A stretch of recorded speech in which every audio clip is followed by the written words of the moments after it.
बिस्मिल्लाहिर्रहमानिर्रहीम, अस्सलाम वालेकुम। 6 घंटे के अंदर अंदर ईरान ने ट्रंप की और अमेरिका की सारी चालें उलट दी और सारे का सारा बहरान अमेरिका के सर दे मारा। अब मसला क्या हुआ है कि आज अमेरिका ने ऐलान किया था कि वो ईरान से आर्जी तौर पर पाबंदियां हटा रहे हैं कि ईरान तेल बेचे। ईरान ने देखिए क्या चाल चली है। ईरान ने कहा जी हमारे पास कोई एक्स्ट्रा तेल नहीं है इंटरनेशनल मार्केट के लिए, तो हम कोई तेल नहीं बेच रहे। उन्होंने कहा जी अभी सूरत हाल में ट्रंप क्या चाह रहा है, वो आप लोगों को बेवकूफ़ बना रहा है, वो तेल की कीमतों को मैनेज करना चाहता है, लिहाजा आप उसके ट्रैप में मत आए। हमारे पास किसी को देने के लिए कोई एक्स्ट्रा तेल नहीं है और यही सूरत हाल है। अब असल में ईरान ने किया क्या है, उन्होंने ट्रंप की बाजी उलट दी है। ट्रंप भीख मांग रहा है कि किसी तरह यार तेल मार्केट में आप दे दो, क्योंकि तेल की कीमतें नीचे नहीं आ रही। कभी वो झूठे बयानात देता है मैं जंग बंद कर रहा हूँ, आप देख लें आज उसने फिर न्यूक्लियर फैसिलिटीज पर अटैक कर दिया, अगरचे वो नाकाम रहा लेकिन किया तो है ना। अब असल में उसको ये बात समझ नहीं आ रही, ईरान ने क्या किया। ईरान ने कहा जी हमारे पास कोई तेल नहीं है, यानी जिसको तेल हमसे लेना है अब आए और पेमेंट करे और बाद में हम जो उसको डेट देंगे उस डेट पर सप्लाई करेंगे। अब चाइना से तो उनके मामला तय है, मिसाल के तौर पर अब इंडिया जा रहा है, इंडिया ने इसको कहा मुझे तेल दो, आज इंडिया पेमेंट करेगा। ये तो नहीं है कि सुबह वो जाकर ऑयल टैंकर्स अपने चला देंगे, नहीं, वो कहेंगे जी महीने 2 बाद का आपको हम तेल देंगे, आप तब मिलेगा, अभी कोई नहीं है तेल, क्योंकि वहाँ से आने में टाइम लगता है। ये नहीं है कि हम आपको दें, उन्होंने कहा उसके बाद प्रोडक्शन करनी है, हम सारा कुछ करें। इनके पास हो भी तेल तो ईरान नहीं दे रहा तेल। मसला ये है कि ट्रंप की चाल ट्रंप पर उलट दी है ईरान ने। ट्रंप सिर्फ कीमतें बहाल करना चाहता था और अपना ऑयल रिजर्व में रखना चाहता था। मसला क्या है, ईरान क्या चाह रहा है? ईरान एक तो कीमतें बढ़ाना चाह रहा है जिससे वो चाह रहा है पूरा वर्ल्ड अमेरिका के खिलाफ हो। यूरोप, ये जो यूरोप ने कहा है हमने स्टेट ऑफ हॉर्मस में नहीं आना, नेटो ने इनकार कर दिया है और ट्रंप ने उनको कागजी शेर कहा। ये क्यों कहा है? इसलिए कहा है ना कि वो कोई ईरान से पंगा लेने को तैयार नहीं है। अब जहां तक ऑयल की बात है, अगर ईरान तेल नहीं देगा, मार्केट में स्टेबिलिटी नहीं होगी, सप्लाई नहीं होगी, तो फिर क्या होगा? फिर जब बाकियों के तो वो तेल आने ही नहीं दे रहे, फिर होगा ये कि सारे जो इमरजेंसी में पड़ा हुआ है सबका रिजर्व वो निकालेंगे तेल अपना, और वो अमेरिका को भी निकालना पड़ेगा। तो अमेरिका ने, आप देखिए रूस ने भी तो यही काम किया है ना। तो गैस का मामला है तो रूस ने कहा हमने तो नहीं देनी है गैस यूरोप को, हमारे पास और बहुत सारा भाई। इसका मतलब है कि रशिया और ईरान, इनकी जो डील हुई थी वो पहले से तय थी कि ये मामला होगा तो हमने इनको नहीं छोड़ना। अब ट्रंप सिर्फ चाहता है कि कीमतें बहाल हो, कीमतें नीचे आए और अपना ऑयल रिजर्व में रखे, हमें नहीं लाना पड़े इमरजेंसी में अपना ऑयल। अब इंटरनेशनल मार्केट में एक भौचाल आने वाला है। अब जो जरा सी उम्मीद थी ना तेल की कीमतें नीचे आएंगी, अब वो ऊपर जाएगी। ईरान का प्लान है कि $150-200 बैरल पर आए, पूरा वर्ल्ड अमेरिका के खिलाफ हो, ये जंग बंद हो, हमारी टर्म्स एंड कंडीशन पर अमेरिका यहाँ से निकले, फिर कुछ मामला हो। अब आप ये सोचें क्या वक्त का तकाजा है।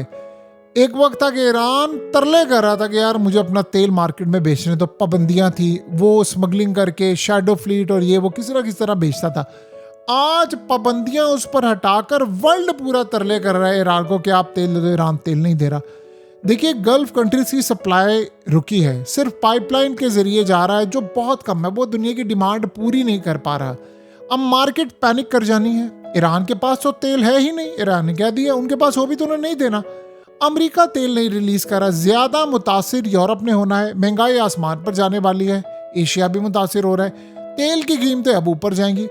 ट्रंप को यह था कि ईरान को दौलत की बहुत ज्यादा जरूरत है, अगर हम ये काम करेंगे तो ईरान पैसे के लिए मरा पड़ा है, उसका नुकसान है, वो फौरी तौर पर मान जाएगा। ईरान ने इनकार करके पूरी दुनिया पर साबित कर दिया कि ये अहमक इंसान है, गलत बुनियादों पर गलत असेसमेंट करता है और फिर गलत फैसले करता है। इसका मतलब है कि CIA मुकम्मल तौर पर फेल हो गई है। उनकी असेसमेंट जो ट्रंप को दी गई या NSA की दी गई कि भाई ये जो लड़ाई होगी उसमें हम ईरान के ऊपर पाबंदियां हटाएंगे तो हमारा फायदा। ईरान ने कहा भाई मेरे पास तो तेल ही नहीं है, मैं आपको क्या दूं। ईरान ने यह साबित कर दिया है कि इंटरनेशनल मार्केट में इसका तेल ना भी जाए तो इसे कोई परवाह नहीं। देखिए ईरान पर कितनी पाबंदियां, पैसों की कमी है, तबाही हो रही है, उसे कहा भाड़ में जाए, हमें इस बात की कोई परवाह नहीं। मुज़ाकरात और कॉन्फिडेंस में ईरान को इस फैसले से बहुत ज़्यादा लेवरेज मिल गया है। इसने ऐसे शो किया है जैसे इसे परवाह ही नहीं है, ना इसे दौलत की ज़रूरत है और मौजूदा हालात पे बिल्कुल मुतमईन है। और अब यूरोपीय ताकतों ने घबराना है कि हम क्या करें। एक आखिरी चाल थी, वो आखिरी प्लान भी इन्होंने उलट दिया है।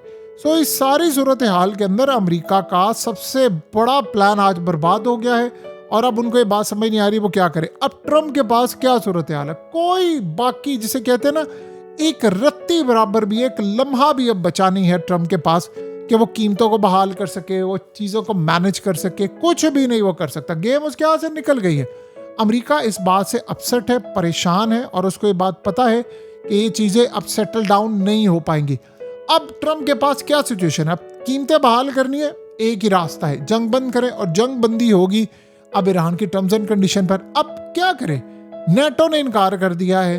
अब मार्केट के अंदर आप कितनी देर तक देखिए, जो अनएम्प्लॉयमेंट क्लेम है वो ज़्यादा होगा। अमेरिका की सूरत हाल ख़राब है, हालात ख़राब है, मार्केट ख़राब है, मामलात ख़राब है, कुछ भी किसी भी वक्त हो सकता है।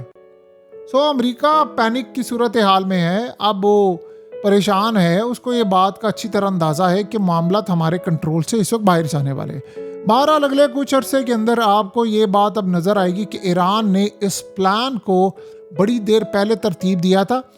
अब मसला क्या है कि अब तेल का खाली इशू नहीं है। यूरोप ने क्यों साथ छोड़ा है? क्योंकि वहाँ पर गैस का बहरान है, पूरी दुनिया के अंदर तेल का मसला है। ऊपर से ईरान देखिए क्या करे, एक तो वो 4-4 हज़ार किलोमीटर दूर मिसाइल दाग रहा है, पहली बात।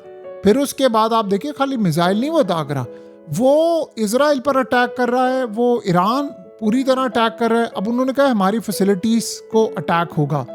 अब उसके बाद ऑयल या किसी जगह पर उन्होंने कहा कि हम पूरे खित्ते को उड़ा देंगे। आपको पता है 25 अरब डॉलर्स का इस वक्त कतर का नुकसान हो चुका हुआ है। सिर्फ ये LNG जो उनके प्रोडक्शन हाउस तबाह हुआ है, 25 अरब डॉलर की छोटी रकम है। ईरान का जितना तबाह हुआ है नुकसान, उन्होंने उतना दूसरों का उससे 10,000 गुना ज़्यादा कर दिया होगा। मसला ये हुआ है कि इस वक्त पूरे रीजन के अंदर ये तो सिर्फ LNG की बात हो रही है ना, और उन्होंने कहा 5 साल लगे इसको रिपेयर होने में। ये प्लान असल में ट्रम्प ने खुद कहा था कि मुझे ये नहीं पता था, हमारी असेसमेंट नहीं थी कि ईरान इस तरह ही करेगा।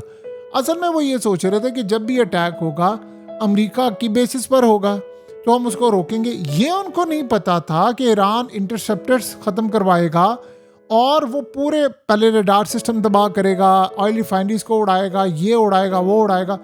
इस तरह की सूरत हाल उनको नहीं पता थी। अब अमेरिका के लिए तो ये बात परेशान कुन है कि उसकी इंटेलिजेंस एजेंसियाँ इतनी बुरी तरह फेल हो रही हैं, ना वो असेसमेंट कर पा रही हैं कि ईरान क्या सोच रहा है, ईरान ने क्या करना है। तो ईरान ने अभी तक कहा है कि हम अब जो सरप्राइज देंगे वो बड़ा खतरनाक होगा।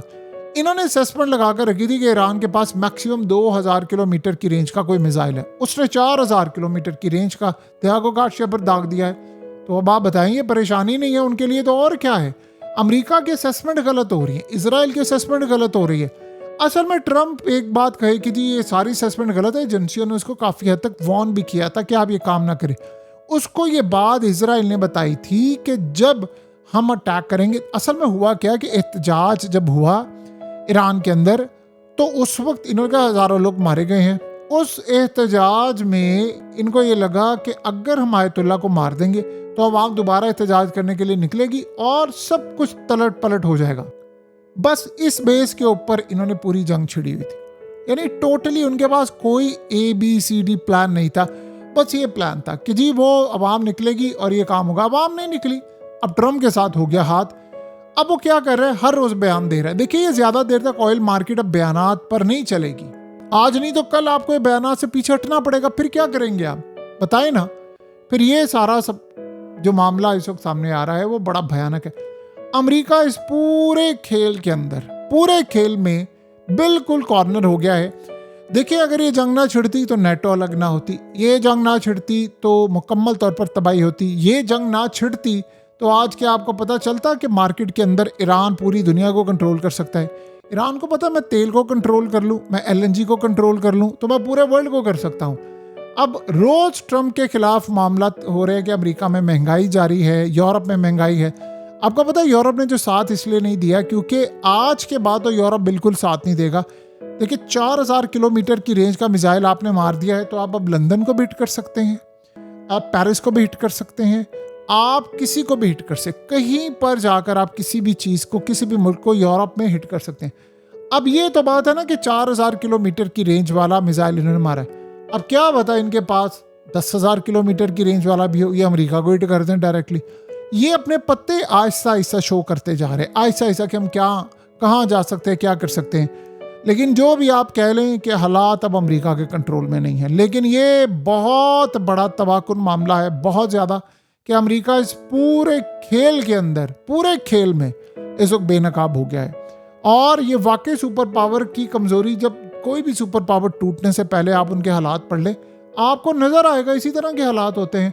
आप अपनी पावर खो देते हैं। अब ट्रम्प ने कहा था जी मैं इतने हफ्ते जंग करूंगा, अभी उसको ये पता है कि हमें ड्रैग किया जा रहा है, असला खत्म हो रहा है।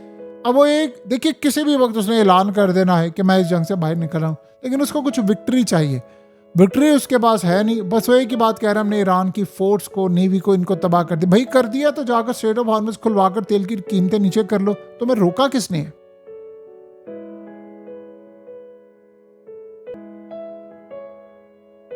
हकीकत टीवी को सब्सक्राइब करना मत भूलें, वीडियो को लाइक करें, शेयर करें और कमेंट सेक्शन में अपनी राय का इजहार जरूर करें।